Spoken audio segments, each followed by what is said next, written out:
45. 나는 사랑하는 여자와 재혼하기 위해 아내와 이혼했다. 그리고 지금 세상에 인과응보가 존재한다는 것을 비로소 깨닫고 있다.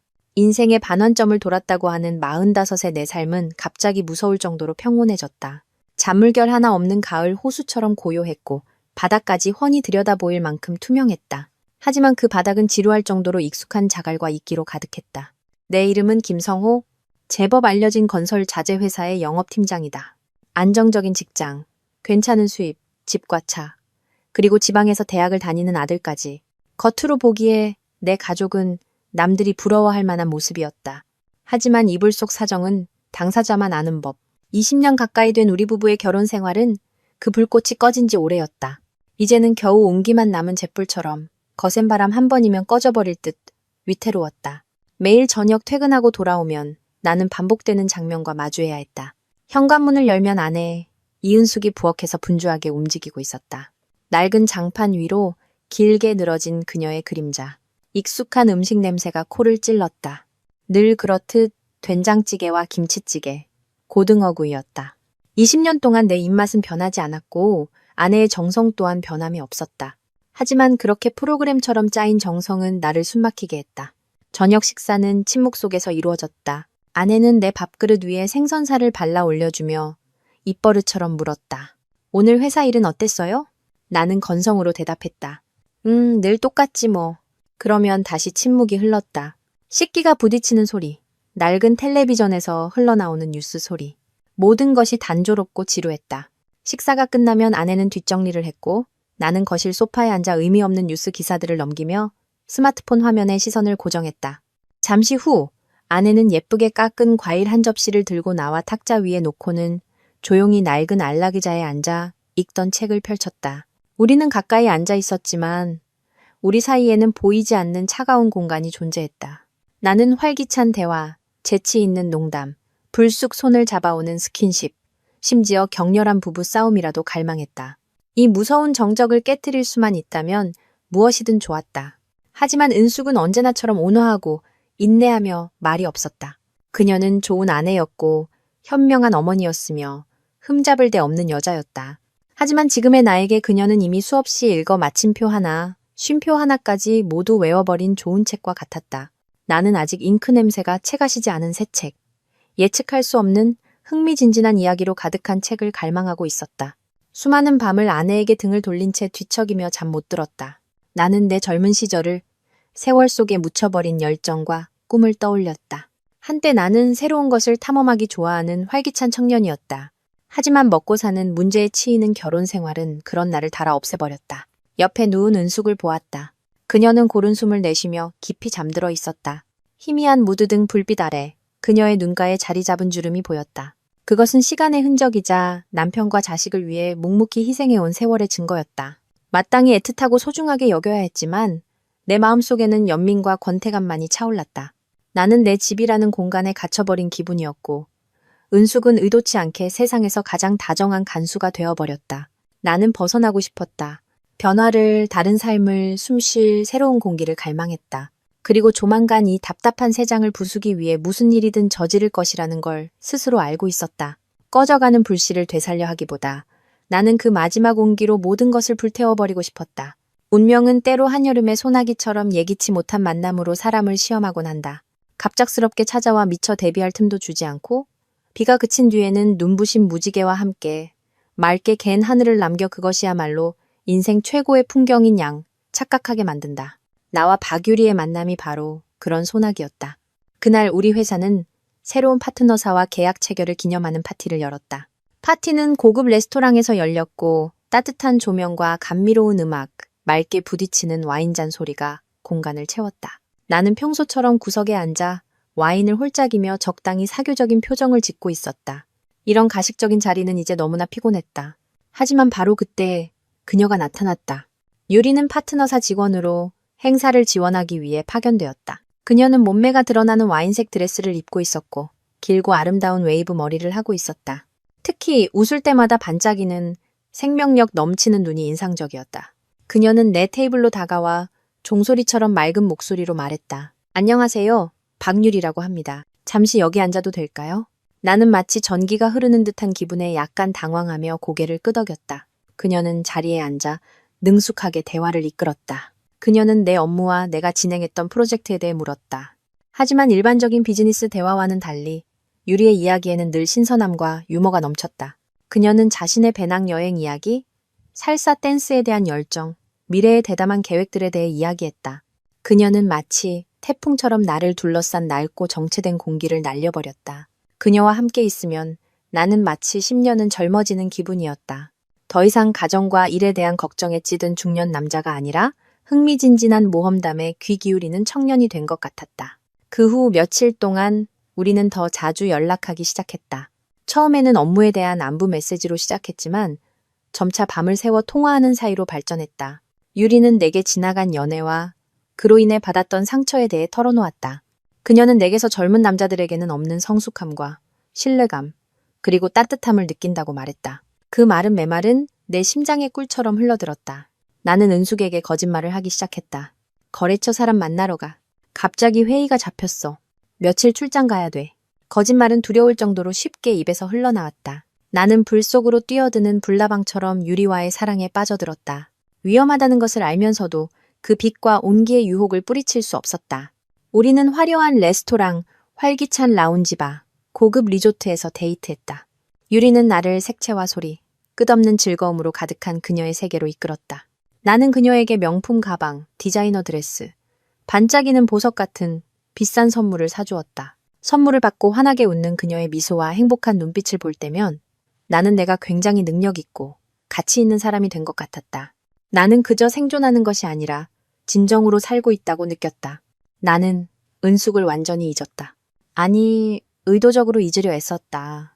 집에서 묵묵히 일만 하는 모습, 수수한 옷차림, 지루한 안부 인사. 은숙의 이미지는 화려하고 매력적이며 늘 나를 즐겁게 해주는 유리의 이미지와 불편할 정도로 대조되었다. 한때의 설렘은 걷잡을 수 없는 태풍이 되었다. 태풍은 나를 가정과 책임, 그리고 내가 거의 20년 동안 쌓아 올린 모든 것으로부터 멀어지게 했다. 나는 이것이야말로 진정한 사랑이며 그녀가 바로 내 운명의 상대라고 스스로를 설득했다. 나는 유리가 소나기 뒤에 뜬 눈부신 무지개라고 맹목적으로 믿었다. 그녀가 몰고 온 태풍이 얼마나 끔찍한 파괴력을 가졌는지 전혀 알지 못한 채 나는 그녀와 함께하기 위해 모든 것을 버릴 준비가 되어 있었다. 내 인생의 가장 거친 풍파를 함께 헤쳐온 아내까지도. 이혼 결정은 썩어빠진 동아줄을 단칼에 베어내듯 단호하게 내렸다. 평온하지만 지루한 과거와 화려하지만 예측할 수 없는 미래 사이에서 수많은 밤을 뒤척이며 고민한 끝에 나는 후자를 선택했다. 나는 진정한 행복을 찾아 나서는 것이며 남은 인생을 사랑 없는 결혼 생활에 묻어버리는 대신 나 자신을 위한 삶을 살 자격이 있다고 스스로를 합리화했다. 나는 은숙에게 할 말을 머릿속으로 미리 준비했다. 단호한 어조, 합리적인 이유들. 그녀가 울고불고 매달리거나 원망할 것이라고 생각했다. 나는 그 모든 것에 맞설 준비가 되어 있었다. 나는 아들이 집에 오지 않는 주말 저녁을 골라 이야기를 꺼냈다. 저녁 식사는 여느 때처럼 숨막히는 침묵 속에서 진행되었다. 하지만 오늘은 곧 닥쳐올 폭풍을 예고하듯 그 침묵이 몇 배는 더 무겁게 느껴졌다. 나는 헛기침을 하며 최대한 침착하게 입을 열었다. 은숙 씨, 할 얘기가 있어. 그녀가 고개를 들었다. 눈빛은 언제나처럼 온화했지만 무언가 다른 기운, 마치 모든 것을 각오한 듯한 기운이 느껴졌다. 듣고 있어요. 우리 이혼합시다. 그 세 마디를 내뱉자 이상하게도 가슴이 후련해졌다. 드디어 말했다. 오랫동안 나를 짓누르던 매듭이 풀리는 순간이었다. 나는 그녀의 반응을 기다렸다. 하지만 은숙은 울지 않았다. 소리치거나 따져 묻지도 않았다. 그녀는 조용히 젓가락을 내려놓고 깊고 투명한 눈으로 나를 똑바로 쳐다봤다. 그 시선에 나는 발가벗겨진 듯 초라하고 비겁하게 느껴졌다. 그 여자 때문이죠? 나는 깜짝 놀랐다. 그녀가 알고 있을 줄은 몰랐다. 그녀의 침묵은 무지가 아니라 끝까지 참아내는 인내였던 것이다. 나는 더듬거렸다. 나는 미안해. 더는 당신을 속이고 싶지 않았어. 우리 삶은 너무 지루해졌고 난 더 이상 행복하지 않아. 행복, 은숙이 되뇌었다. 그녀의 입가에 슬픈 미소가 스쳤다. 당신이 생각하는 행복이 뭔데요? 찰나의 즐거움? 달콤한 거짓말? 아니면 매일 저녁 당신이 돌아오길 기다리는 사람이 있고 따뜻한 밥을 차려주고 당신이 아플 때 약 한 알까지 챙겨주는 이 집이 주는 평온함인가요? 그녀의 말은 비수처럼 내 심장을 찔렀다. 하지만 이기심과 자유에 대한 갈망이 모든 것을 압도했다. 나는 외면했다. 당신은 이해 못해. 난 새로운 삶이 필요해. 너무 지쳤어. 지친 건가요? 아니면 마음이 변한 건가요? 그녀의 목소리는 여전히 차분했지만 떨리고 있었다. 성호 씨, 떠나려는 사람 붙잡지 않겠어요? 다만 마지막으로 하나만 물어볼게요. 지난 20년 동안 우리가 함께한 시간들을 진심으로 돌아보고 소중하게 여긴 적이 단 한 번이라도 있었나요? 아니면 그 모든 게 당신에게는 그저 짐이었나요? 나는 고개를 숙였다. 그녀의 눈을 참아볼 수 없었다. 대답할 수 없었다. 만약 솔직하게 대답한다면 내 자신의 끔찍함을 인정해야만 했기 때문이다. 내 침묵이 가장 확실한 대답이었다. 은숙이 자리에서 일어섰다. 그녀의 목소리는 이제 멀게만 느껴졌다. 알겠어요. 이혼해줄게요. 서류는 내가 준비할 테니 걱정하지 말아요. 이 집은 필요 없어요. 차는 당신이 계속 타세요. 나는 내 물건들과 새로 시작할 수 있을 만큼의 돈만 가져갈게요. 그걸로 내 청춘에 대한 보상이라고 생각할게요. 이별은 생각보다 훨씬 간단하게 끝났다. 내가 상상했던 눈물 젖은 심파극은 없었다. 오직 침묵과 감춰진 고통만이 존재했다. 가정법원으로 가는 날, 우리는 나란히 앉아 있었지만 한마디도 하지 않았다. 판사가 절차적인 질문들을 던졌고 우리는 기계적으로 대답했다. 이혼 확인 서류를 손에 쥐는 순간 나는 해방감을 느꼈지만 그와 동시에 이름 모를 상실감이 밀려왔다. 은숙이 짐을 싸서 나가는 날, 나는 집에 없었다. 일이 바쁘다는 핑계를 댔다. 그 장면을 마주할 용기가 없었다. 내가 돌아왔을 때 집은 이상할 정도로 텅 비어 있었다. 그녀의 물건들이 사라졌다. 옷장의 절반이 비었고 화장대에는 익숙한 화장품들이 없었다. 집은 그대로였지만 집의 영혼은 사라져버렸다. 내가 그토록 갈망하던 자유 속에 나 홀로 남겨졌다. 그런데 왜 이렇게 가슴이 무겁게 짓눌리는 걸까? 쓰디쓴 이별의 맛은 격렬한 다툼 때문이 아니었다. 그것은 내가 한때 사랑했고 무정하게 버렸던 한 여자의 마지막 순간까지 지켜낸 침묵과 자존심 때문이었다. 과거의 문이 닫히자마자 나는 서둘러 새로운 문을 열었다. 화려한 천국으로 이어질 것이라 믿었던 문이었다. 나와 유리의 결혼식은 얼마 지나지 않아 열렸다. 유리가 원했던 대로 호화롭고 성대한 결혼식이었다. 그녀는 값비싼 웨딩드레스를 입고 동화 속에서 막 걸어나온 공주님 같았다. 그녀의 젊고 세련된 친구들이 찾아와 축하해 주었고 분위기는 활기차고 떠들썩했다. 나는 유리 옆에 서서 그녀의 팔짱을 끼고 자부심과 만족감을 느꼈다. 나는 이 아름다운 여자를 얻었고 내가 그토록 갈망하던 새로운 삶을 시작했다. 우리는 서울 중심가에 강이 보이는 고급 주상복합 아파트로 이사했다. 아파트는 한강이 내려다 보이는 발코니가 있었고 현대적이고 값비싼 가구들로 채워졌다. 모든 것은 유리가 직접 골랐다. 그녀는 인생은 즐길 줄 알아야 하며 집은 그 사람의 수준을 보여주는 공간이라고 말했다. 나는 그녀가 원하는 대로 모든 것을 맞춰주었다. 당시 나에게 돈은 문제가 아니었다. 나는 그녀에게 보상해주고 싶었고 세상 최고의 것들을 안겨주고 싶었다. 새로운 삶의 첫나날들은 정말 꿈만 같았다. 매일 아침 눈을 뜨면 옆에 누운 유리의 아름다운 얼굴을 볼 수 있었다. 그녀는 내게 달콤한 키스를 해주고 우리는 함께 아침을 준비했다. 아니, 정확히 말하면 내가 준비하고 그녀는 식탁에 앉아 스마트폰을 보며 가끔 고개를 들어 우리 남편 최고네라고 칭찬 한마디를 건넸다.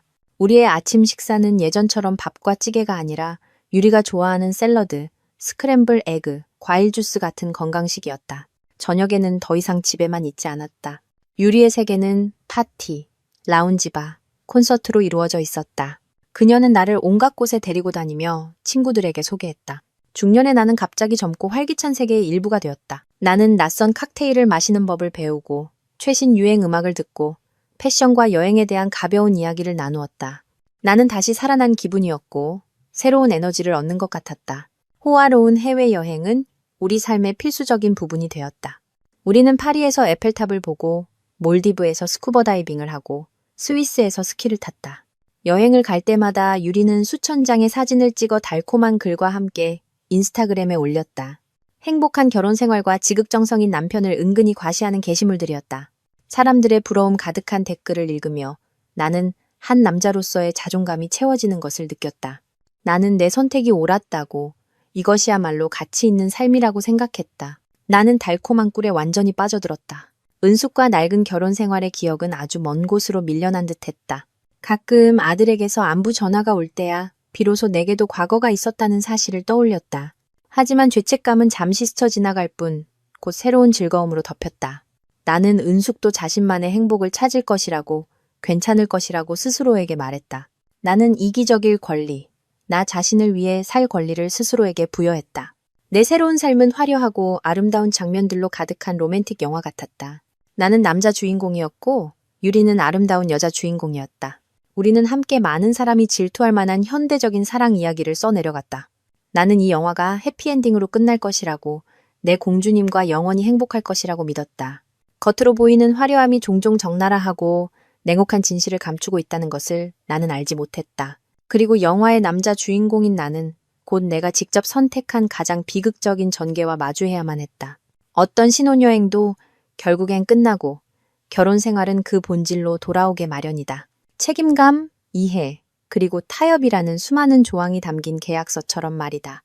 나와 유리의 삶도 예외는 아니었다. 사랑과 새로움의 취기에 흠뻑 빠져있던 첫 몇 달이 지나자 머리카락처럼 가늘지만 미래의 붕괴를 예고하기에 충분한 첫 균열이 나타나기 시작했다. 우리 사이의 가장 큰 차이점은 돈과 생활 방식에 대한 가치관이었다. 사회적으로 어느 정도 위치에 오른 나였지만 나는 여전히 구식 교육을 받은 사람이었다. 나는 노동의 가치를 중시했고 계획적으로 소비했으며 미래를 위한 저축을 항상 생각했다. 반면 유리는 부유한 집에서 태어나 어릴 때부터 귀하게 자랐고 돈을 쓰는 것을 자신의 가치를 증명하는 방법으로 여겼다. 그녀는 고민 없이 명품 가방을 살 수 있었지만 나는 그것이 정말 필요한지 몇 번이고 망설였을 것이다. 처음에는 그녀의 모든 취향을 존중했다. 나는 내가 남자이자 가장이니 아내에게 풍족한 삶을 제공하는 것은 당연하다고 생각했다. 하지만 점차 유리의 씀씀이가 내 통제 범위를 벗어나고 있다는 것을 깨달았다. 그녀의 신용카드는 항상 한도 초과 직전이었다. 옷장에는 명품들이 가득 쌓여 있었고 대부분 한두 번 입고는 방치되었다. 그녀는 온갖 종류의 고급 스파, 피트니스 클럽에 가입했고 매달 그 비용은 결코 적지 않은 액수였다. 나는 조심스럽게 의견을 내기 시작했다. 유리야, 우리 조금만 더 합리적으로 소비하는 게 어떨까? 미래를 위해서 저축도 좀 해야지.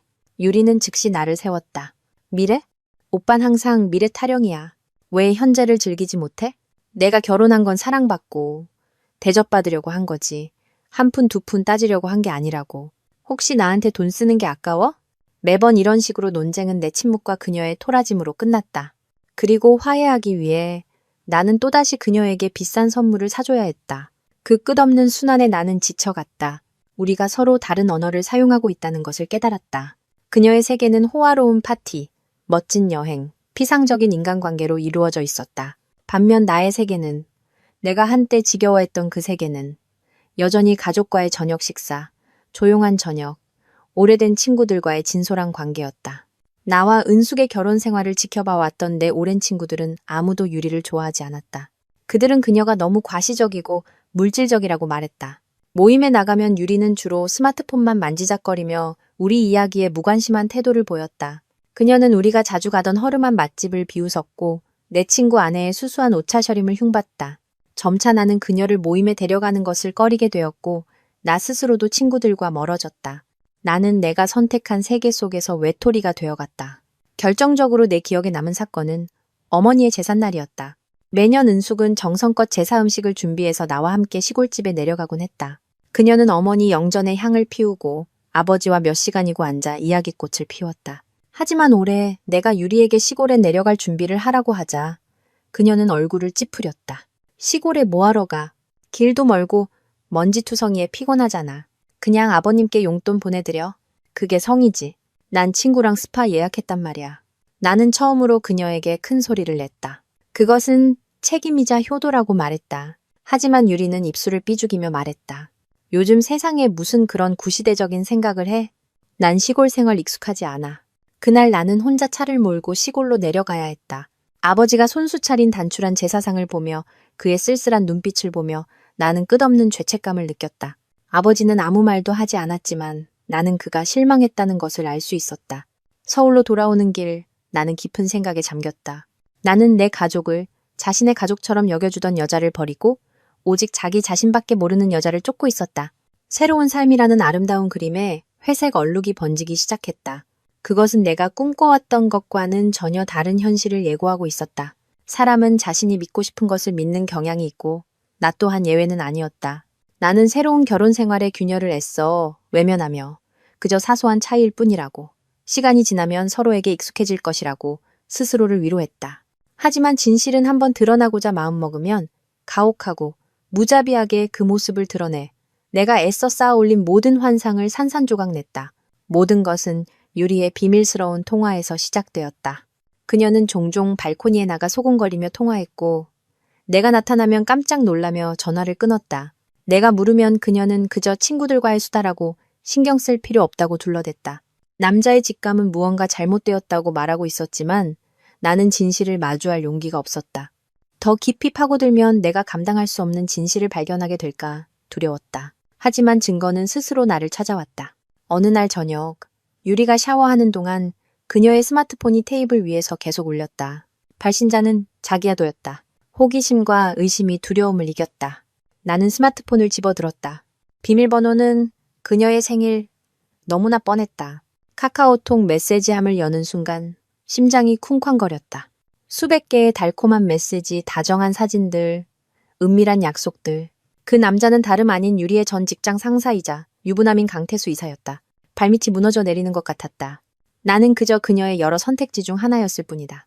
그녀가 더 풍족하고 자유로운 삶을 살기 위한 임시 정박지, 하나의 도구에 불과했다.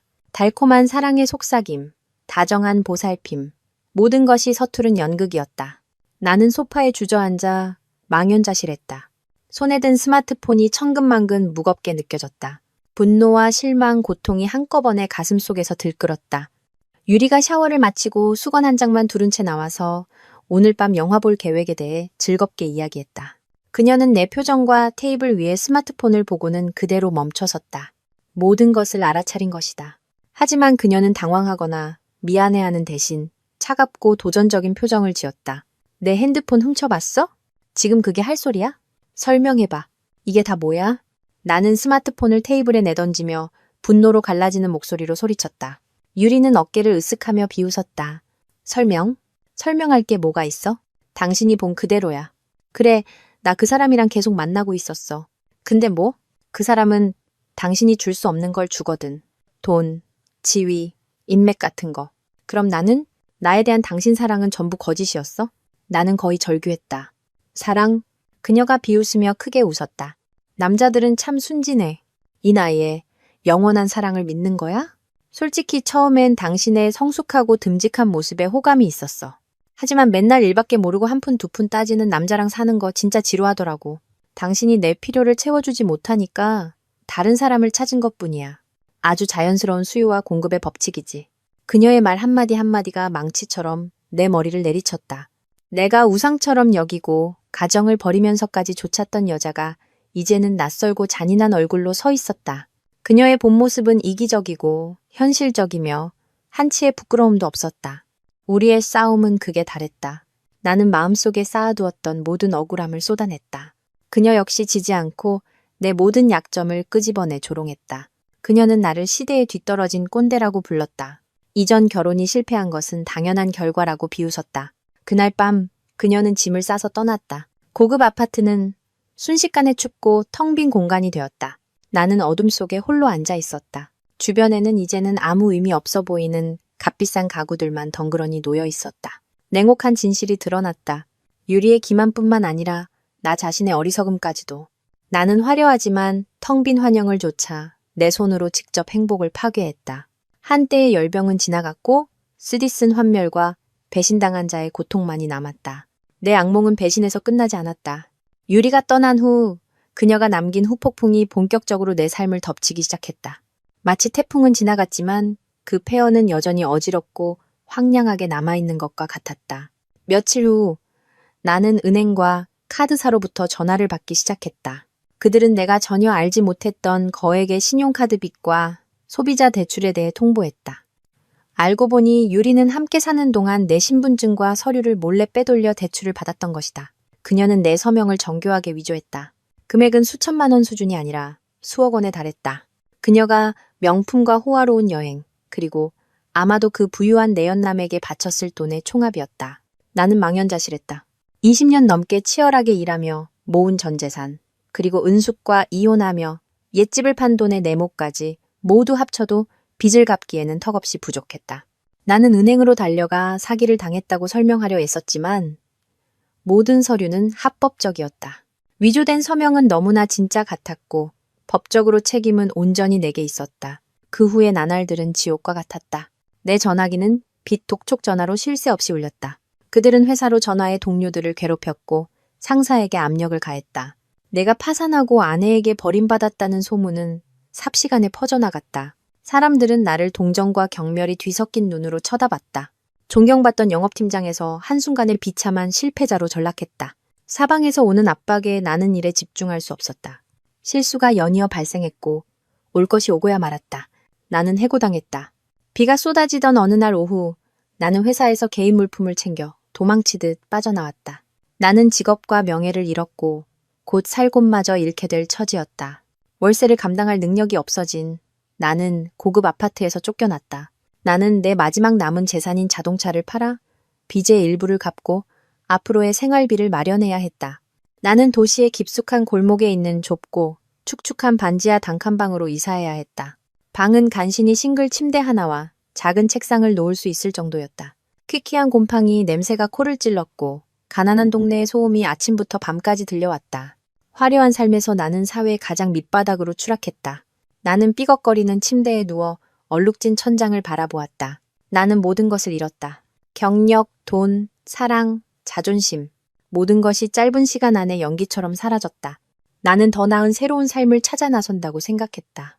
하지만 결국 내가 한 짓은 스스로를 묻을 깊은 구덩이를 파는 것뿐이었다. 외로움과 절망이 나를 집어삼켰다. 더 이상 파티도 주변을 맴돌던 친구들도 없었다. 유리에 세련된 친구들은 흔적도 없이 사라졌다. 심지어 내 오랜 친구들에게도 연락할 면목이 없었다. 나는 단칸방에 스스로를 가두고 값싼 소주를 친구 삼았다. 냉혹한 현실을, 내 어리석음을 잊기 위해 마셨다. 하지만 마실수록 정신은 더 또렷해졌고 자책감은 더욱 심해졌다. 비웃던 유리의 얼굴과 슬픔에 잠겨있던 은숙의 눈빛이 번갈아가며 떠올랐다. 나는 물질적으로나 정신적으로나 빈털터리가 되었다. 그리고 씁쓸하게도 이 모든 것은 내가 직접 선택한 결과였다. 나 자신 외에는 누구도 탓할 수 없었다. 극한의 외로움과 궁핍 속에서 사람은 익숙하고 따뜻했던 것에 기대기 위해 과거를 찾는 경향이 있다. 좁고 축축한 내 단칸방은 어느새 낡은 영화를 상영하는 극장이 되었다. 매일 밤 그곳에서는 나와 은숙의 결혼 생활이라는 낡은 필름이 돌아갔다. 그런데 이상하게도 한때 지루하고 단조롭다고 여겼던 그 장면들이 이제는 전혀 다른 색깔로 가슴 시릴 정도로 따뜻하고 눈부시게 다가왔다. 신혼 초 지금과 비슷한 작은 자취방에서 살았던 시절이 떠올랐다. 그때 나는 월급이 쥐꼬리만 한 평사원이었다. 삶은 어렵고 부족했지만 우리에게는 서로가 있었다. 반찬이라고는 나물과 두부 부침뿐이었던 저녁 식사가 왜 그렇게 맛있었는지. 은숙은 항상 가장 평범한 재료로 사랑이 담뿍 담긴 음식을 만들어냈다. 그녀는 맛있는 반찬을 내게 밀어주고 자신은 간장에 밥을 비벼 먹곤 했다. 두꺼운 이불 하나로 버텨야 했던 겨울밤, 우리는 서로를 꼭 껴안고 온기를 나눴다. 그녀의 온기는 내 삶의 수많은 추위를 이겨내게 해주었다. 내가 안정적인 직장을 그만두고 사업을 시작하겠다고 결심했을 때 모두가 무모하다고 반대했지만 오직 은숙만이 나를 지지했다. 그녀는 말했다. 당신이 옳다고 믿는 일을 해요. 성공하든 실패하든 나와 아들은 항상 당신 곁에 있을 거예요. 내 사업 자금을 마련하기 위해 그녀는 어머니가 물려주신 유일한 금반지를 팔았다. 사업 초기에 어려움을 겪으며 직원들 월급 줄 돈도 없었을 때 밤낮으로 내 옆에 앉아 장부를 정리하고 고객에게 연락하고 심지어 배달까지 도와준 사람이 바로 그녀였다. 밤늦게까지 책상에 앉아 웅크리고 있던 그녀의 뒷모습은 한때 내게 가장 큰 동기부여였다. 내 사업이 안정되고 생활이 나아졌을 때도 은숙은 변하지 않았다. 그녀는 여전히 소박하고 절약했으며 직접 가족을 돌봤다. 그녀는 내게 명품이나 호화로운 여행을 사달라고 조른 적이 없었다. 그녀의 기쁨은 그저 남편과 자식이 맛있게 먹고 따뜻하게 입는 것을 보는 것 그뿐이었다. 나는 한때 그것이 현실에 안주하는 것이고 평범한 것이라고 생각했다. 하지만 이제야 깨달았다. 그것은 희생이었고 계산이나 조건 없는 사랑이었다. 그녀는 자신의 모든 청춘을 바쳐 내가 안심하고 더 높이, 더 멀리 날아갈 수 있도록 든든한 버팀목이 되어 주었다. 내가 아팠을 때가 생각났다. 기침 한 번만 해도 그녀는 걱정하며 죽을 끓여주고 등을 두드려 주었다. 그녀의 따뜻한 손길과 걱정 어린 눈빛은 세상 어떤 명약보다 효과가 좋았다. 반면 유리와 있을 때, 감기에 걸렸을 때 그녀는 옮으면 어떡해라며 얼굴을 찌푸리고는 친구들과 놀러 나가 버렸다. 씁쓸한 약과 함께 나 홀로 남겨두고서 두 여자를 비교할수록 내 마음속 후회는 더욱 깊어졌다.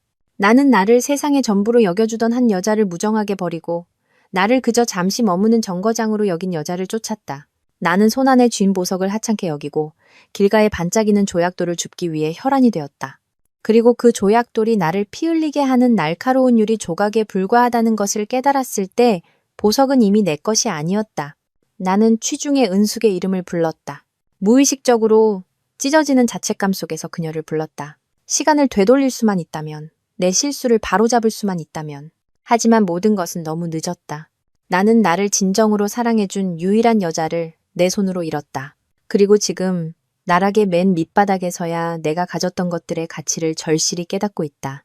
은숙에 대한 기억은 더 이상 지루함이 아니라 달콤한 고통이자 뒤늦은 회한이었다.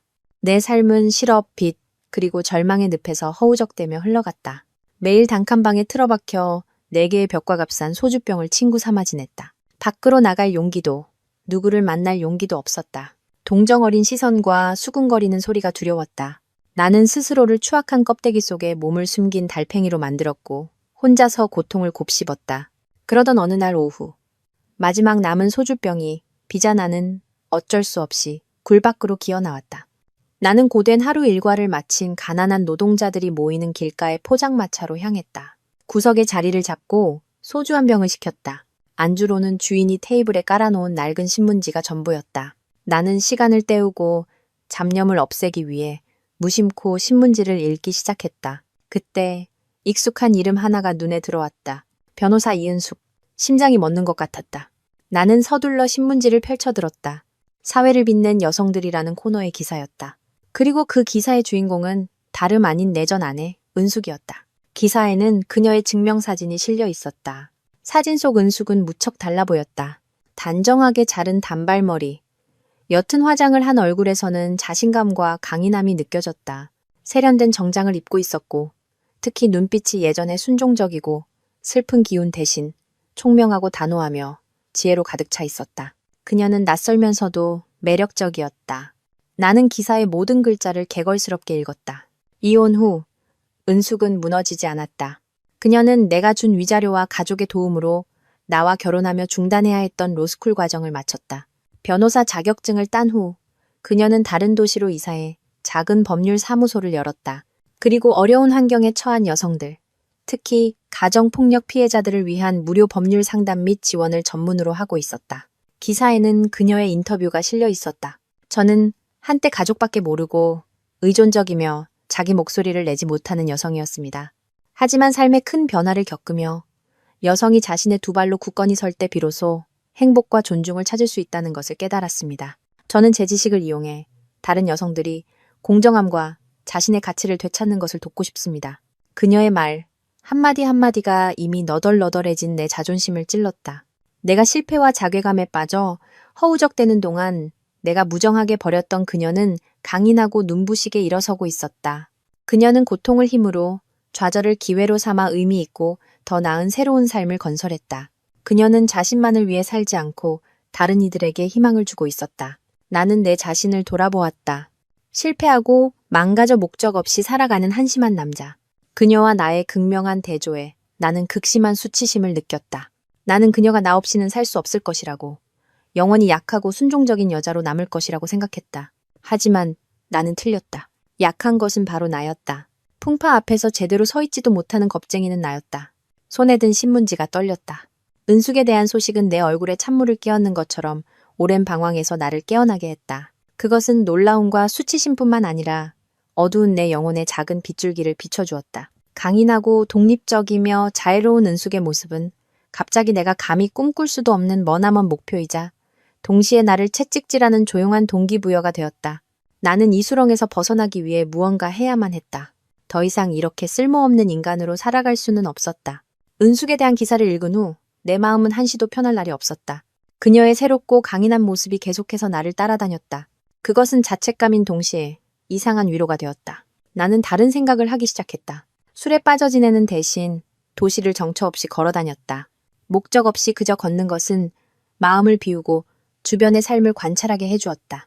나보다 몇 배는 더 힘든 상황에 처한 가난한 노동자들이 여전히 성실하게 일하며 낙관적인 미소를 짓는 것을 보았다. 생계를 위해 채소 한 다발, 복권 한 장을 파는 노인들을 보았다. 그들에 비하면 나는 아직 운이 좋은 편이었다. 나에게는 아직 건강과 두 팔, 두 다리가 있었다.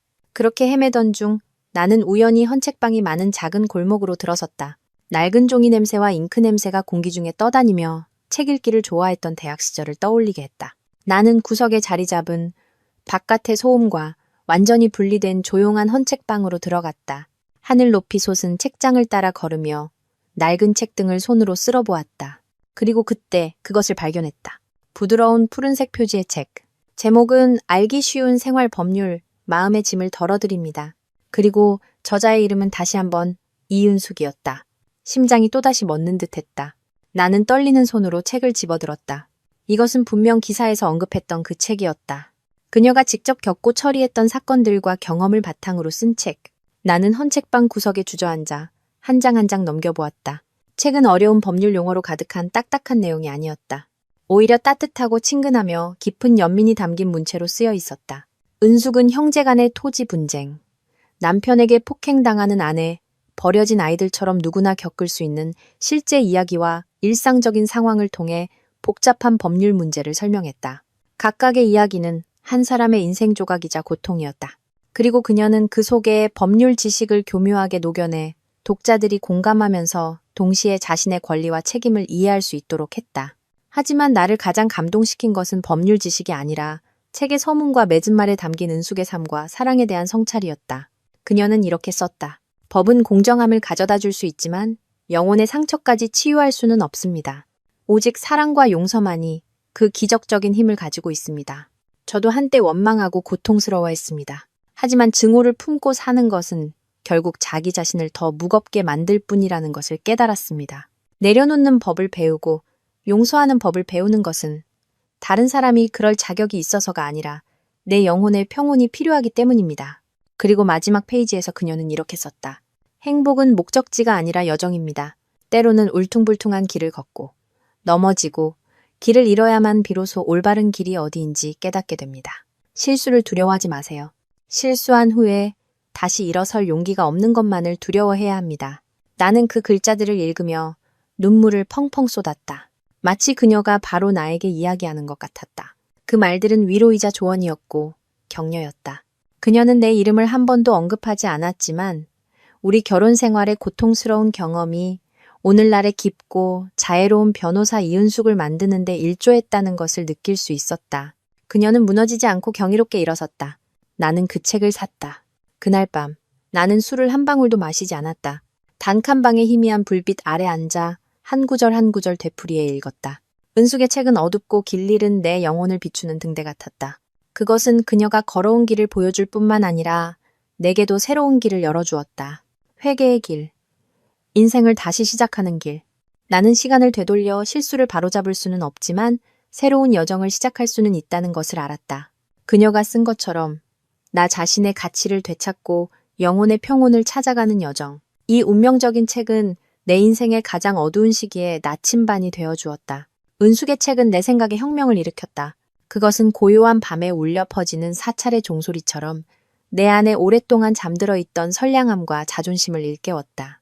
더 이상 자책과 타락 속에서 살 수는 없었다. 나는 은숙에게 사과해야 했다. 비록 그녀가 결코 듣지 못할지라도. 그리고 가장 좋은 사과는 말이 아니라 행동으로 보여주는 것이다.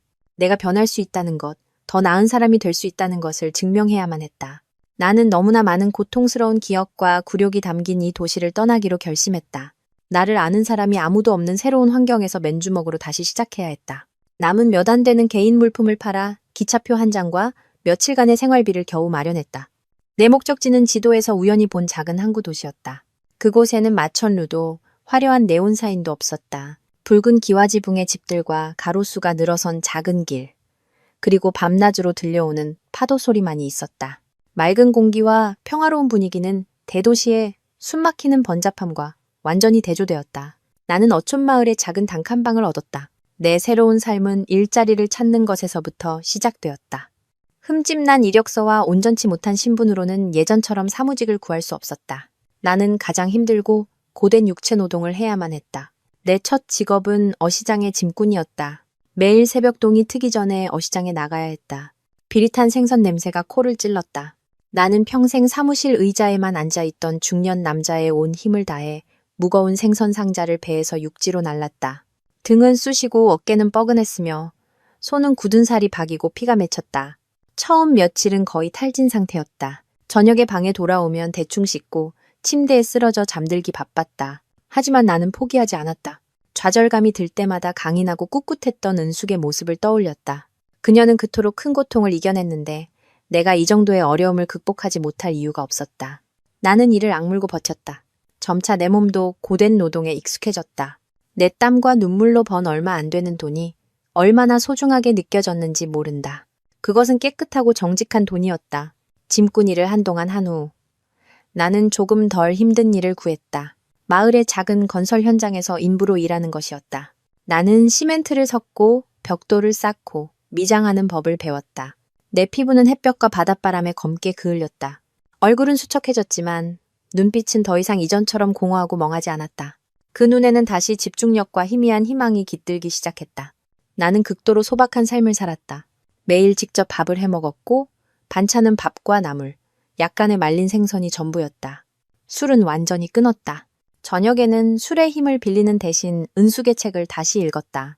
그녀의 글은 내 영혼을 씻어주는 맑은 물줄기 같았다. 나는 또한 일기를 쓰기 시작하며 내 생각과 감정을 기록했다. 그것은 과거의 실수와 정면으로 마주하는 나만의 방식이었다. 이 나이에 다시 시작하는 것은 결코 쉽지 않았지만 나는 정직한 노동 속에서 이상한 평온을 찾았다. 더 이상 가식적인 가면을 쓸 필요도, 허황된 물질적 가치를 좇을 필요도 없었다. 나는 가장 진실한 삶을 살고 있었다. 물질적으로는 가난했지만 내 영혼은 점차 풍요로워지는 것을 느꼈다. 내 속죄의 길은 이제 막 시작되었다. 앞으로도 길고 험난할 것이라는 것을 안다. 하지만 나는 준비가 되어 있었다. 나 자신의 가치를 진정으로 되찾았을 때 비로소 용서라는 두 글자를 생각할 자격이 생길 것이기 때문이다. 인생을 다시 시작하는 여정은 깊은 나락으로 떨어진 후 가파른 절벽을 오르는 것과 같았다. 한 걸음 한 걸음이 지극히 힘들었고 초인적인 인내를 요구했다. 나는 더 이상 과거의 번듯하고 잘나가던 김 팀장이 아니었다. 이제 나는 거칠고 먼지투성이인 건설 인부, 이 작은 마을의 희미한 그림자에 불과했다. 하지만 바로 그 희미함 속에서 나는 스스로를 씻어내고 다시 태어날 기회를 찾았다. 건설 현장에서의 나날들은 육체적으로나 정신적으로나 진정한 시련이었다. 바닷가의 햇볕과 바람이 얼굴을 따갑게 때렸고 시멘트 가루가 머리카락과 옷에 가득했다. 펜과 서류에만 익숙했던 내 손은 흙손과 삽을 쥐느라 굳은 살이 박이고 물집이 잡혔다. 점심은 보통 공사 현장에서 시끄러운 레미콘 소리와 현장 감독의 고함 소리를 들으며 급하게 먹는 도시락이었다. 때로는 자괴감과 서러움이 밀려왔다. 화려했던 과거를 에어컨이 나오는 고급 레스토랑에서의 점심을 떠올렸다. 나는 왜 이 지경이 되었을까? 자문했다. 그런 부정적인 생각들은 내가 가장 약해졌을 때를 노려 공격해오는 독사처럼 나를 다시 절망의 늪으로 끌어당기려 했다. 하지만 그때마다 은숙의 모습이 떠올랐다. 만약 그녀였다면 어떻게 했을까? 분명 무너지지 않았을 것이다. 현실에 맞서고 가장 평범한 일 속에서도 기쁨과 의미를 찾아냈을 것이다. 그러면 나는 다시 스스로를 일으켜 세웠다. 나는 내일에서 즐거움을 찾는 법을 배웠다. 내가 쌓은 벽이 하루가 다르게 반듯하게 높아지는 것을 볼 때 기뻤다. 꾸밈 없고 순박한 동료 인부들이 어깨를 툭 치며 이 김씨 제법인데라고 칭찬해 줄 때 기뻤다. 나는 주변 사람들에게 조금씩 마음을 열기 시작했다. 처음에는 말없이 묵묵히 일만 하고 집으로 돌아갔다. 하지만 이곳의 인부들은 솔직하고 친절했다. 그들은 내게 담배를 나눠주고 일이 끝나면 막걸리 한 잔을 권했다. 그들은 가족 이야기, 자식 이야기, 일상의 소소한 걱정거리들을 들려주었다. 그들의 이야기 속에서 나는 낙관과 놀라운 삶의 의지를 보았다. 그들은 돈이 많지는 않았지만 사람 사는 정이 있었다. 점차 나도 마음을 열었다. 물론 부끄러운 부분은 빼고 내 이야기의 일부를 들려주었다. 사업에 실패해서 새로운 기회를 찾아 이곳에 왔다고 말했다. 그들은 나를 비웃지 않았다. 오히려 격려해 주었다. 인생사 세용지 말하잖아. 살다 보면 그럴 때도 있는 거지. 힘내쇼, 김씨. 몸뚱이 하나 건강하면 된 거요. 그들의 진심 어린 대우가 내 차가운 심장을 녹여주었다. 나는 한 사람의 가치가 직위나 돈에 있는 것이 아니라 어떻게 살고 서로를 어떻게 대하는지에 있다는 것을 깨달았다. 한때 나는 육체 노동자들을 무시했지만 이제는 그들에게서 가장 소중한 인생 교훈을 배우고 있었다. 매일 저녁 녹초가 되어 방에 돌아와서도 나는 책 읽는 시간을 가졌다. 은숙의 책뿐만 아니라 다른 헌책들도 사서 읽었다. 책은 내 시야를 넓혀주었고 영혼의 평온을 찾게 도와주었다. 은숙의 모습은 더 이상 자책의 대상이 아니라 길을 안내하는 별이 되었다. 그 별은 아주 멀리 있었지만 그 빛은 내가 앞으로 나아갈 길을 비춰주기에 충분했다. 그 빛에 더 가까이 다가가기 위해 나는 이 험난하지만 희망찬 길 위에서 한 걸음 한 걸음 계속 나아가야 한다는 것을 알았다. 속죄를 향한 첫걸음은 더디고 힘들었지만 그것은 나를 서서히 어둠 밖으로 이끌고 있었다. 가난한 어촌 마을의 삶이었지만 사람 사는 정이 넘쳤다. 이곳 사람들은 당신이 어디서 왔는지, 과거가 어땠는지 신경 쓰지 않았다. 그들은 오직 현재 당신의 모습, 당신이 어떻게 살고 이웃과 어떻게 지내는지만을 보았다. 점차 나는 더 이상 말 없는 이방인이 아니었다. 마을 사람들은 성실하지만 말이 없는 중년 남자의 모습에 익숙해졌다. 아침에 일하러 나가 저녁에 돌아오고 술이나 도박은 하지 않는 사람. 이곳에 살면서 나는 많은 불행한 삶을 목격했다. 바로 내 옆방에는 작은 가족이 살고 있었다. 남편은 뱃사람이었는데 불행히도 사고로 반신불수가 되었다. 아내인 정선희 씨는 깡마르고 고단해 보이는 여인이었는데 남편과 아직 어린 두 아이를 혼자 힘으로 부양해야 했다. 그녀는 물찌개 일부터 생선 손질, 폐지 줍기까지 닥치는 대로 일했다. 그들의 삶은 극도로 궁핍했다. 식사는 보통 밥에 간장이 전부였다. 배고파 오는 아이들의 울음소리, 깊은 밤 한숨 쉬는 어머니의 고뇌를 나는 모두 들을 수 있었다. 그들의 처지를 보며 나는 마음이 아팠다. 그들에게서 무력한 짐이 되어버린 내 모습을 보았다. 하지만 나와 달리 그 여인은 결코 포기하지 않았다. 그녀는 꿋꿋했고 남편과 아이들에게 여전히 사랑과 보살핌을 베풀었다. 그녀의 사랑과 희생에 나는 깊은 감명을 받았다. 어느 날 밤 그녀의 큰아들 민호가 고열로 경기를 일으켰다. 한밤중에 선희 씨가 겁에 질려 내 방문을 두드렸다. 그녀의 목소리는 갈라져 있었다. 성우 씨, 우리 애 좀 살려주세요. 애가. 나는 한치의 망설임도 없이 그녀와 함께 아이를 읍내 보건소로 데려갔다. 다행히 응급처치를 제때 받아 아이는 위기를 넘겼다. 의사는 아이가 심한 폐렴이니 입원 치료가 필요하며 비용이 꽤 들 것이라고 말했다. 창백하게 질린 채 절망하는 어머니의 얼굴. 그녀가 긁어모은 꼬깃꼬깃한 지폐가 병원비를 내기에도 턱없이 부족한 것을 보고 무언가가 내 마음을 움직였다. 나는 그녀에게 말했다. 걱정 마세요. 병원비는 제가 내겠습니다. 그리고 나는 지난 몇 달간 힘들게 모은 전 재산을 꺼냈다. 큰 돈은 아니었다. 내가 가진 전부인 몇십만 원에 불과했지만 그 가족에게는 그 순간 모든 것이었다. 선희 씨는 눈물 고인 눈으로 나를 보며 말을 잇지 못했다. 그녀는 그저 고개를 숙여 연신 감사하다고 말했다. 나는 그저 별거 아닙니다. 아이 살리는 게 먼저죠? 라고 말했다. 아이의 입원 수속을 마친 후 텅 빈 지갑을 들고 방으로 돌아왔다. 그런데 이상하게도 마음이 무척 가볍고 따뜻했다. 오랜 시간 만에 처음으로 내가 쓸모 있는 사람이 된 것 같았다. 그 작은 행동은 어떤 이기적인 목적도 없이 순수한 연민과 진심에서 우러나온 것이었다. 나는 문득 은숙을 떠올렸다. 그녀는 약자를 돕기 위해 법률사무소까지 열었다. 그녀가 하는 일은 얼마나 크고 위대한가. 내 행동은 대양 속의 물 한 방울에 불과했다. 하지만 다시 생각해보니 대양 또한 수많은 물방울로 이루어져 있다. 선한 행동은 크든 작든 그 자체로 가치가 있는 것이다. 그날 이후 나는 자주 그 가족을 찾아가 도왔다. 비가 새는 지붕을 고쳐주고 아이들에게 공부를 가르쳐 주었다. 아이들은 나를 따랐고 성호 아저씨라고 불렀다. 그 순수한 부름에 내 심장이 녹아내렸다. 나는 가족이라는 느낌, 다른 사람들과 연결되어 있다는 느낌을 다시 찾았다. 내가 버는 얼마 안 되는 돈은 나 자신만을 위해 쓰이지 않고 나보다 더 어려운 사람들과 나누는 데 쓰였다. 나는 행복이 얼마나 많이 받느냐가 아니라 얼마나 많이 주느냐에 있다는 것을 깨달았다. 다른 사람을 도우면서 나는 내 영혼의 상처 또한 치유하고 있었다. 내 속죄의 길은 단지 생존을 위해 열심히 일하는 것뿐만 아니라 이타적으로 살고 사랑하는 법을 배우는 것이었다. 그리고 이 첫 번째 선행은 그 여정의 중요한 이정표가 되었다. 내 삶은 그렇게 조용히 흘러갔다. 낮에는 일하고 저녁에는 책을 읽고 글을 쓰며 가끔 이웃을 도왔다. 나는 이 항구 도시의 삶에 점차 익숙해졌고 소박한 것들 속에서 평온을 찾았다. 더 이상 은숙을 다시 만나거나 용서를 구해야 한다는 생각에 집착하지 않았다. 그저 선하고 올바르게 사는 것이 가장 중요하다고 마음먹었다. 하지만 운명은 다시 한번 예고 없이 만남을 주선했다. 이 마을은 작지만 꽤 큰 헌책방이 하나 있었고 주말이면 내가 자주 들르는 곳이었다. 책방 주인 할아버지는 인자한 분으로 책을 좋아하는 나를 좋게 봐주셨다. 여느 때와 같은 일요일 오후 나는 새 책을 찾으러 헌책방에 갔다. 구석의 높은 책장에서 책을 고르는데 열중하고 있는데 계산대 쪽에서 익숙한 목소리가 들려왔다. 사장님 안녕하세요. 민법 관련 책 좀 찾아보러 왔어요. 심장이 멎는 것 같았다. 목소리는 조금 변해 더 성숙하고 자신감 있었지만 내가 착각할 리 없었다. 은숙의 목소리였다. 나는 당황해서 황급히 책장 뒤로 몸을 숨기고 간신히 눈만 내밀어 훔쳐보았다. 그녀가 맞았다. 은숙이 책방 주인과 이야기하고 있었다. 그녀는 심플한 흰색 셔츠에 베이지색 바지를 입고 있었는데 세련되면서도 활동적으로 보였다. 단발머리가 단아한 얼굴을 감싸고 있었다. 그녀는 환하고 자신감 넘치는 미소를 짓고 있었다. 내 기억 속에 묵묵하고 순종적이던 아내의 모습과는 너무나 달랐다. 내 마음은 기쁨, 놀라움, 그리고 무엇보다도 자괴감과 수치심이라는 수천 가지 감정이 뒤섞여 혼란스러웠다. 나는 내 행색을 돌아보았다.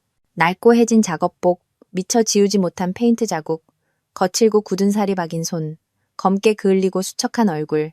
내가 지금 무슨 자격으로 그녀 앞에 나타날 수 있단 말인가? 실패자, 끔찍한 남편, 그녀에게 헤아릴 수 없는 고통을 안겨준 사람. 나는 그 자리에서 즉시 사라지고 싶었다. 그녀가 이런 비참한 내 모습을 보는 것을 원치 않았다. 그녀가 새로 시작했을지도 모르는 좋은 삶의 이미지에 흠집을 내고 싶지 않았다. 나는 조용히 뒤로 물러나 다른 길로 빠져나가려 했다. 하지만 바로 그 순간 은숙이 몸을 돌렸고 우리의 시선이 마주쳤다. 아주 짧은 순간 그녀의 눈에 스치는 놀라움과 당혹감, 그리고 어쩌면 이름 붙일 수 없는 어떤 감정을 보았다. 그리고 나는 그 자리에 얼어붙었다. 모든 말과 생각이 사라져버렸다. 나는 현장에서 붙잡힌 죄인처럼 그저 서 있을 뿐이었다. 수치심과 죄책감이 나를 뒤덮었다. 한마디 말도 없이 나는 횡몸을 돌려 거의 도망치듯 헌책방을 빠져나왔다. 나는 길거리로 뛰쳐나가 정처 없이 걸었고 감히 뒤돌아보지 못했다. 그녀의 시선이 여전히 나를 따라오고 있다는 것을 느낄 수 있었다. 왜 그녀가 여기에, 이 작은 마을에 왜 온 걸까? 수만 가지 질문이 머릿속을 맴돌았다. 이 우연한 만남은 내가 힘겹게 얻은 평온을 완전히 뒤흔들어 놓았다.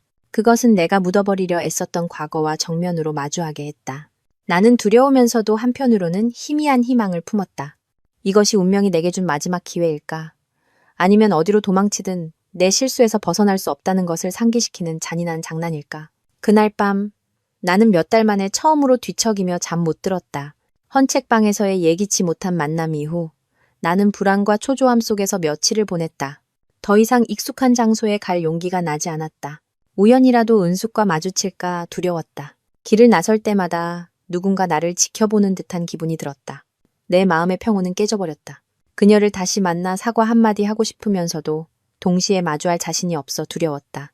나는 그 만남이 은숙의 마음에도 적지 않은 파장을 일으켰다는 것, 그리고 그녀가 이 일을 조용히 넘기지 않으리라는 것을 알지 못했다. 며칠 후 내가 도와주던 이웃집 선희 씨가 기쁘면서도 어리둥절한 표정으로 내 방으로 달려왔다. 성호 씨, 서울에서 변호사 한 분이 아저씨를 찾아요. 옛날 친구라던데. 심장이 쿵 내려앉았다. 나는 그 사람이 누구인지 알았다. 그분이 어디 계세요? 지금 우리 집에 있어요. 우리 집 사정을 물어보더니 아저씨 덕분에 우리 민호가 살았다는 걸 알게 됐나 봐요. 그러더니 갑자기 큰 돈을 주면서 애들 공부시키는데 보태라고 하더라고요. 우리 집 은인이에요? 어서 가서 만나봐요. 어쩜 그렇게 예쁘고 마음씨도 고운지. 나는 그 자리에 얼어붙었다. 은숙은 내가 사는 곳을 찾아냈을 뿐만 아니라 조용히 내 삶에 대해 알아봤던 것이다. 내가 했던 일들을 그녀가 알고 있었다. 나는 감동과 수치심을 동시에 느꼈다. 그녀는 나를 책망하러 온 것이 아니라 내가 돌보고 있는 사람들을 돕기 위해 이곳까지 온 것이었다. 나는 용기를 내어 선희 씨의 집으로 향했다. 은숙은 아이들과 이야기를 나누고 있었다. 나를 보자 그녀는 미소를 지었다. 원망이라고는 조금도 찾아볼 수 없는 온화한 미소였다. 오랜만이네요. 그녀의 목소리는 부드러웠다. 나는 더듬거렸다. 오랜만이네. 여긴 어쩐 일로? 이 근처에 맡은 사건이 있어서 왔다가 아는 분을 찾아뵈었어요. 그분이 성호 씨라는 좋은 분을 안다고 하시더라고요. 늘 남을 돕는 분이라고. 궁금해서 와봤는데 정말 당신일 줄은 몰랐네요. 나는 그녀가 거짓말을 하고 있다는 것을 알았다. 분명 예전 우리 공동의 지인을 통해 일부러 알아봤을 것이다. 나는 고개를 숙인 채 아무 말도 할 수 없었다. 은숙이 말을 이었다. 선희 씨한테 얘기 다 들었어요. 변해줘서 고마워요. 그리고 좋은 일들을 하고 계셔서요. 그녀의 말에 나는 깜짝 놀랐다. 변화, 좋은 일. 그런 단어들은 나를 위한 것이 아니었다. 나는 자격 없어.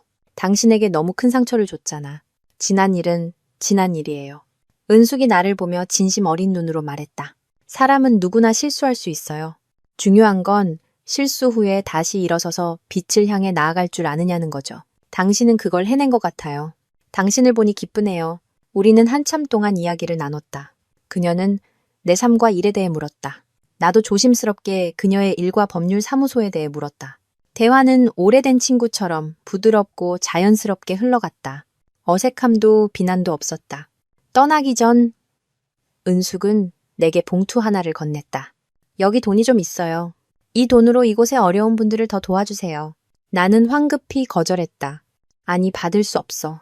나는 받아요. 은숙이 내 말을 끊었다.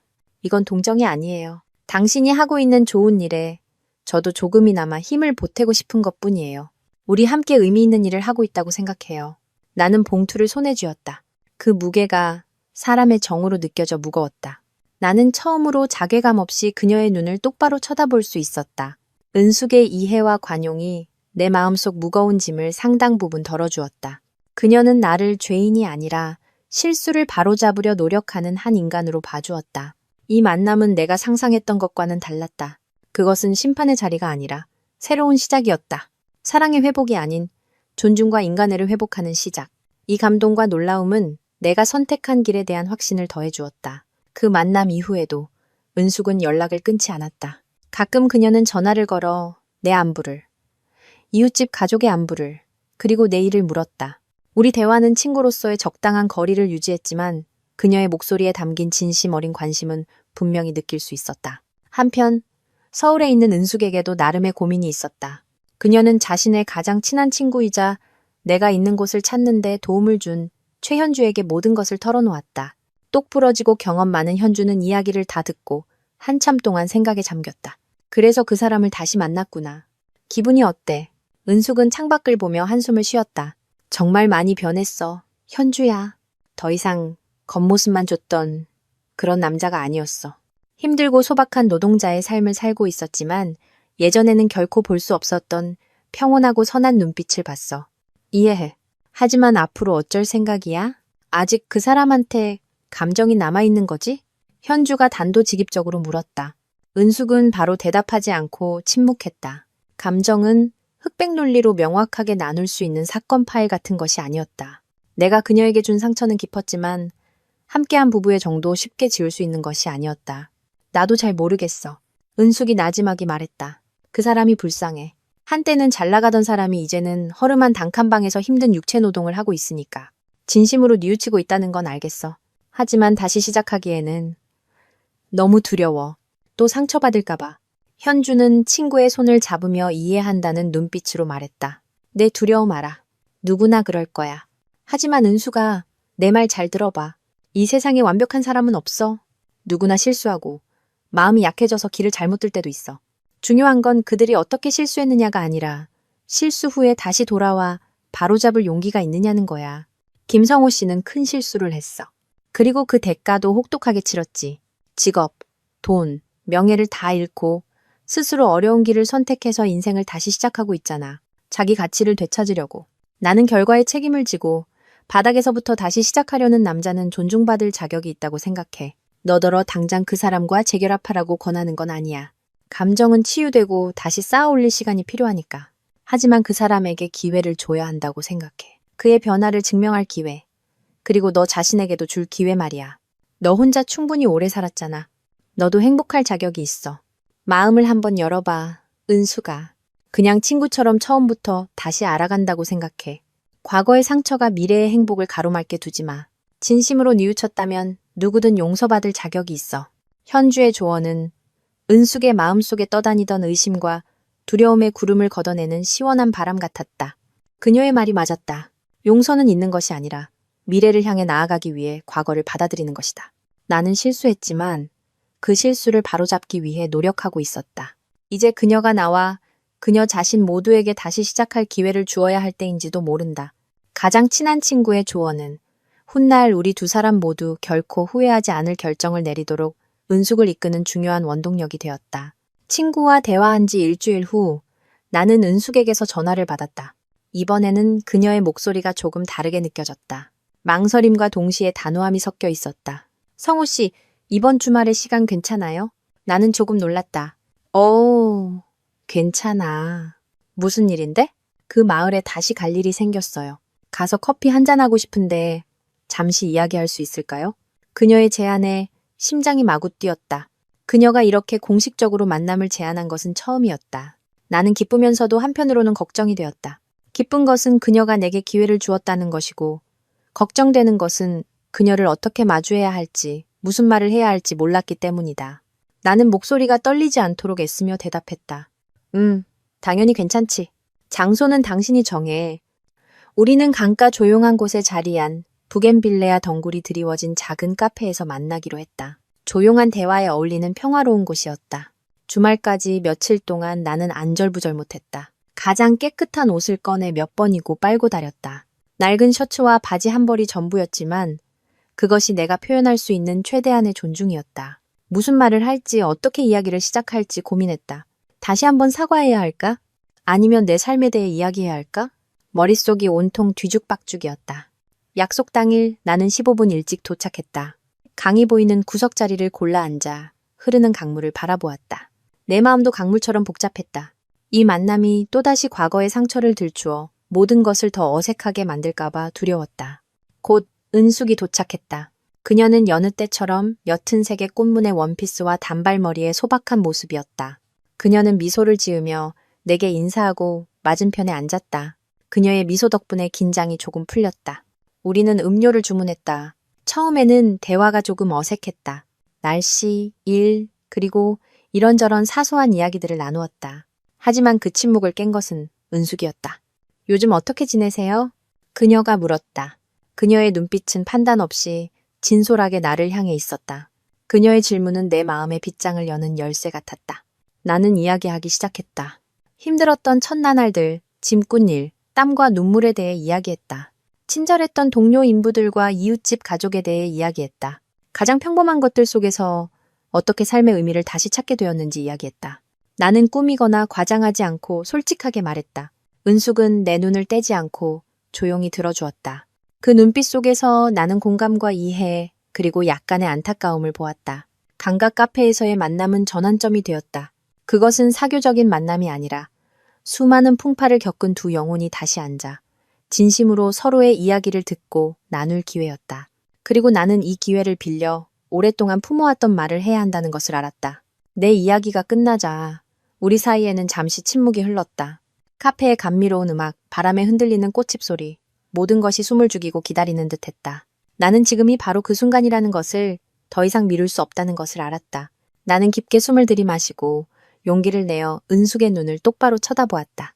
은숙아, 지금 이런 말을 하는 게 너무 늦었다는 거 알아. 하지만 오늘 말하지 않으면 평생 다시는 기회가 없을 것 같아서. 나 정말 미안해. 내 목소리는 떨리고 메었다.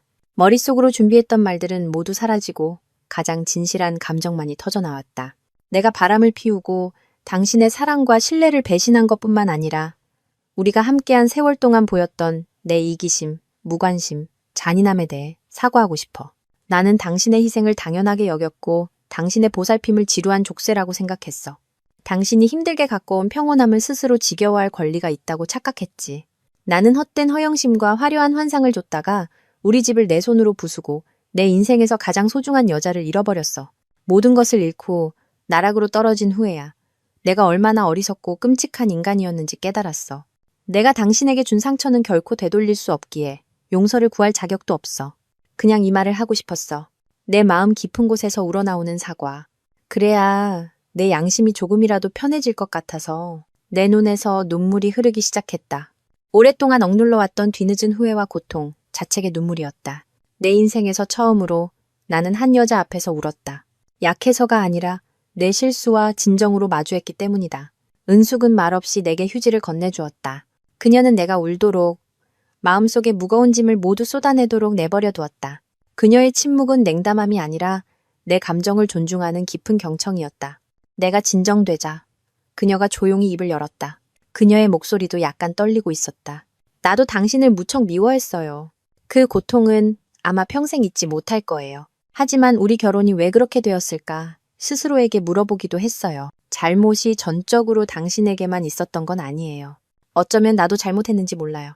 나는 너무 침묵했고 너무 참기만 했어요. 가족을 돌보는 것만 알았지 사랑을 가꾸고 대화하고 나 자신을 새롭게 하는 법을 잊고 살았어요. 이혼 후에 나는 나 자신을 위해 사는 법을 배웠어요. 기쁨을 찾고 내 가치를 깨달았죠. 그리고 누군가를 원망하는 것은 스스로 독약을 마시면서 상대가 죽기를 바라는 것과 같다는 걸 알았어요. 그저 나 자신만 더 고통스러워질 뿐이었죠. 그녀는 말을 이었다. 당신의 사과를 들었어요. 그 안에 담긴 진심을 느낄 수 있었고요. 용기 내어 말해줘서 고마워요. 이제 과거는 과거일 뿐이에요. 그냥 흘려보내요. 은숙의 말은 따뜻한 물줄기처럼 내 마음의 상처를 서서히 어루만져 주었다. 그녀는 용서한다는 두 단어를 직접 말하지는 않았지만 나는 알 수 있었다. 과거는 그냥 흘려보내자는 말. 그것이 그녀가 내게 줄 수 있는 가장 큰 관용이었다. 내 사과는 마침내 누군가에게 가닿았다. 그리고 그것이 지금 내게 가장 소중한 것이었다. 강가 카페에서의 만남은 우리 관계의 새로운 장을 여는 중요한 이정표가 되었다. 사과는 전해졌고 이해는 공유되었다. 내 마음속 죄책감의 무게는 훨씬 가벼워졌고 우리 사이의 얼음벽도 녹기 시작했다. 그날 이후 우리는 더 자주 연락했다. 더 이상 의례적인 안부 전화가 아니라 진정한 대화였다. 나는 그녀에게 공사 현장에서의 소소한 이야기, 이웃집 아이들의 학업 성취에 대해 이야기했다. 그녀는 내게 자신이 맡은 법률 사건과 일의 어려움, 보람에 대해 이야기해 주었다. 점차 나는 은숙에게서 완전히 새로운 모습을 발견했다. 똑똑하고 예리하며 뚜렷한 주관과 깊은 인간애를 가진 여자. 그녀는 더 이상 부엌에만 갇혀있던 아내가 아니라 매우 흥미로운 대화 상대였다. 나는 내가 그녀의 얼마나 많은 좋은 점들을 놓치고 살았는지 깨달았다. 은숙은 마을에 올 일이 있을 때마다 나를 만났다. 우리는 고급스러운 장소 대신 함께 해변을 산책하고 길가의 작은 카페에 앉거나 헌책방에 갔다. 그 소박한 만남들은 내게 이상할 정도로 따뜻하고 평온한 기분을 안겨주었다. 나는 감히 재결합 이야기를 꺼내지 않았다. 그럴 자격이 없다는 것을 알았다.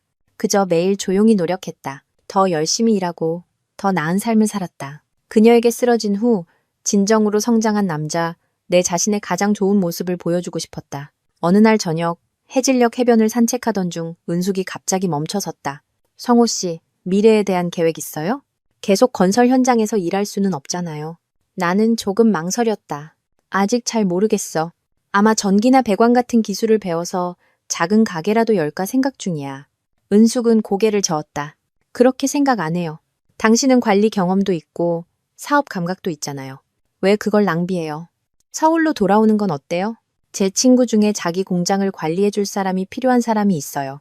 당신 능력이라면 충분히 잘 해낼 수 있을 거예요. 그녀의 제안에 나는 깜짝 놀랐다. 하지만 나는 걱정 말아요. 은숙이 나를 보며 신뢰 가득한 눈빛으로 말했다. 누구에게나 두 번째 기회는 필요해요. 나는 당신이 할 수 있다고 믿어요. 이걸 새로운 시작이라고 생각해요. 나는 그녀의 눈을 깊이 들여다보았다. 마음속에 감정이 차올랐다. 그녀는 나를 용서했을 뿐만 아니라 내 경력을 다시 쌓고 사회에서 내 자리를 되찾을 수 있도록 돕고 싶어 했다. 그녀의 넓은 마음과 신뢰는 인생이 내게 다시 준 가장 값진 선물이었다. 나는 동의했다. 마을에서의 모든 것을 정리하고 친절한 이웃들과 작별 인사를 나눈 후 나는 서울로 돌아왔다. 실패한 도망자가 아니라 내가 가장 존중하는 여자의 도움과 지지를 받으며 인생을 다시 시작하는 남자의 자격으로. 우리는 서두르거나 얽매이지 않고 천천히 친구 관계부터 다시 시작하기로 했다. 우리는 신뢰와 나눔, 그리고 무너졌던 것들을 다시 쌓아 올리는 법을 함께 배워나갔다. 앞으로의 여정은 험난할 수 있겠지만 우리가 함께 같은 방향을 바라본다면 어떤 어려움도 극복할 수 있을 것이라고 믿었다. 서울에서의 내 삶은 은숙 친구의 작은 목공소 관리직으로 다시 시작되었다. 예전처럼 화려하지도 월급이 높지도 않았지만 내 경험을 다시 활용하고 자신감과 가치를 되찾을 기회를 주었다. 나는 모든 열정과 책임감을 다해 일에 매달렸다. 생산 공정을 재정비하고 새로운 고객을 찾아 나섰다. 점차 공소는 흑자를 내기 시작했고 나도 사람들의 신임을 얻었다. 나는 더 이상 고급 아파트가 아닌 작지만 깔끔한 원룸을 얻어 살았다. 내 삶은 이제 매우 소박했다. 퇴근 후에는 직접 요리를 하고 책을 읽고 가끔 항구 마을의 친구들에게 안부 전화를 걸었다. 나와 은숙의 관계도 자연스럽고 따뜻하게 발전했다. 우리는 더 이상 부부가 아니었지만 친구 이상으로 가까워졌다. 주말마다 우리는 함께 시간을 보냈다. 영화를 보거나 예전에 좋아했던 작은 식당에 가거나 그녀가 내 방에 와서 함께 간단한 저녁을 만들어 먹었다. 우리는 일, 삶, 그리고 미래에 대한 생각과 계획까지 모든 것을 이야기했다. 더 이상 숨막히는 침묵도 거짓말도 없었다. 오직 진심과 신뢰만이 존재했다. 나는 그녀의 일에 대한 이야기를 묵묵히 들어주는 사람이 되었고 그녀는 내 일과 삶에 귀중한 조언을 해주었다. 우리는 서로에게 정신적인 버팀목이 되어주었다. 어느 날 저녁 식사 후 우리는 젊은 시절 자주 데이트했던 바람이 시원한 강변길을 함께 걸었다. 노란 가로등 불빛이 물결 위에서 반짝였다. 은숙이 갑자기 물었다. 지나간 일들에 대해 후회해요? 나는 잠시 침묵하다가 그녀의 손을 잡았다. 그녀의 손은 예전처럼 따뜻했다. 후회하지 않는다면 거짓말이겠지. 당신에게 상처 주고 너무 많은 시간을 낭비한 걸 후회해. 하지만 그 시련에 감사하기도 해. 그게 없었다면 무엇이 가장 소중한지 결코 깨닫지 못했을 거야. 당신을 제대로 이해하지도 나 자신을 되찾지도 못했을 테니까. 은숙이 온화하고 평화로운 미소를 지으며 내 손을 살며시 쥐었다. 나도 그래요. 지나간 시련에 감사해요. 그 덕분에 더 강하고 독립적인 사람이 될 수 있었으니까요. 우리는 더 이상 아무 말도 하지 않고 조용히 함께 걸었다. 서로의 온기를 느끼며 과거의 잿더미 위에서 피어난 새로운 희망을 향해 나아가고 있었다. 인생의 가장 큰 실수는 우리를 갈라놓았지만 그 실수를 통해 얻은 깨달음은 우리를 더 깊고 성숙한 관계로 다시 이어주고 있었다. 우리의 두 번째 이야기는 이제 막 시작되고 있었다.